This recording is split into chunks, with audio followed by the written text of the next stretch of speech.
Thank you for watching RooTV.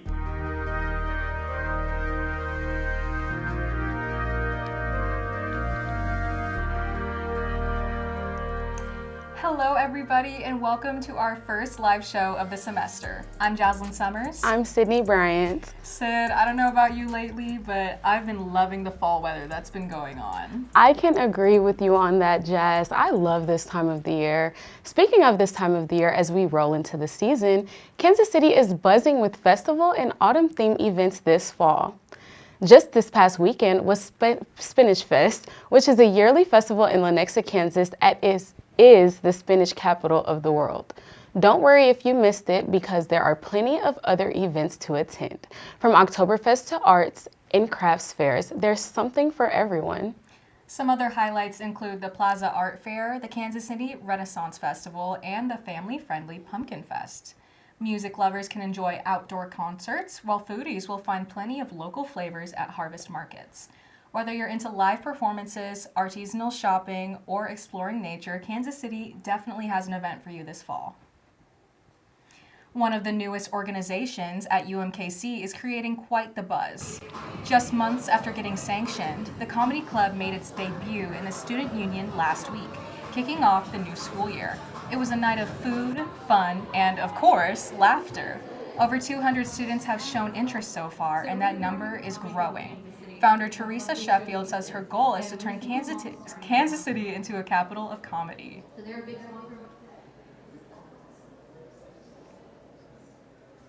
I'm someone who has always loved comedy and didn't really know how to start, but this is the place to be if you're one of those people, because this club is going to give you workshops and kind of teach you step by step how to do comedy. I knew the interest was there. I just knew the opportunities weren't. So in my head, it was just like, if I build it, they will come. And it actually works. So it's kind of amazing and extremely validating.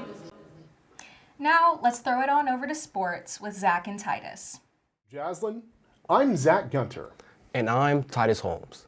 Kansas City's men's soccer team has far outplayed last season's start, standing with 3 wins, 1 loss, and 1 draw. The team has 2 more wins through 5 games in the 2023 season. The Roos' only loss so far was against UC Santa Barbara. UCSB was ranked 24th in the nation going into the game. Tonight, the Roos take on Drake before returning to Kansas City to play Mercer on Friday. Kansas City's women's soccer has started out the season on fire. The team is undefeated through 7 games. Having beat Southern Illinois and Tulsa and drawing with Missouri State since August 28th, the team sits at 4 wins, no losses, and 3 draws. With 1 more win or draw, Kansas City will match its longest unbeaten streak. 8 games unbeaten was last done in October of 2017. Next, the Roos take on UIC and Creighton, both on the road. In contrast to the soccer teams, the volleyball team has not started out well, beginning the season 1-5. The team has only won 5 total sets on the season. The Roos only lost 9 games in the 2023 season. Next up, the Roos take on Missouri and UT Martin in Columbia, Missouri. Cross country got the season started on August 31st. In the Bob Timmons Classic, hosted by the University of Kansas, 4 Roos took home top 25 placements in either the men's 6K or women's 5K races. Next, the Roos will compete in the Gans Creek Classic, hosted by the University of Missouri. This will take place on September 27th.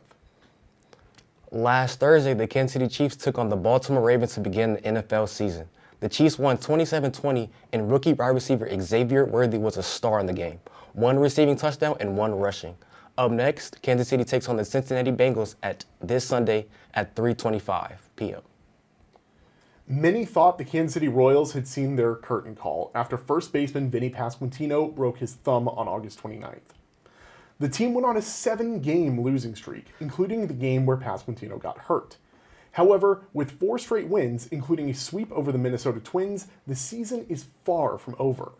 In fact, Fangraphs has the Royals with a 95% chance to make the postseason. Tonight, the Royals begin a series against the New York Yankees before heading to Pittsburgh to play the Pirates. That's all we have for you today. Now over to Syd to hear about Roos After Dark. On Friday night, the Student Union was taken over by Roos celebrating the return to classes. It's part of a program called Roos After Dark, a series of events hosted by the Office of Student Involvement.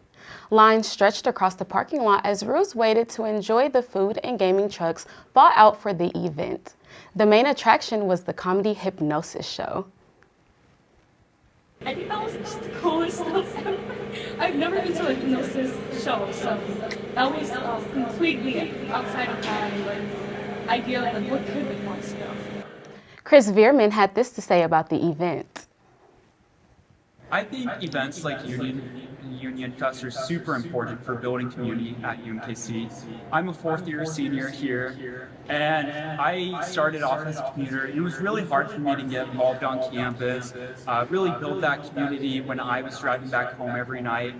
But now that I'm a fourth-year student and I'm staying on campus, I get to experience all these events pretty regularly. I love it. It's really made me think of UMKC as my second home, really. Wow, what a fun-filled week on campus. Thank you so much for tuning into this week's episode, and be sure to hop on the subscribe button and follow us on Instagram at RooNewsUMKC. Roo up!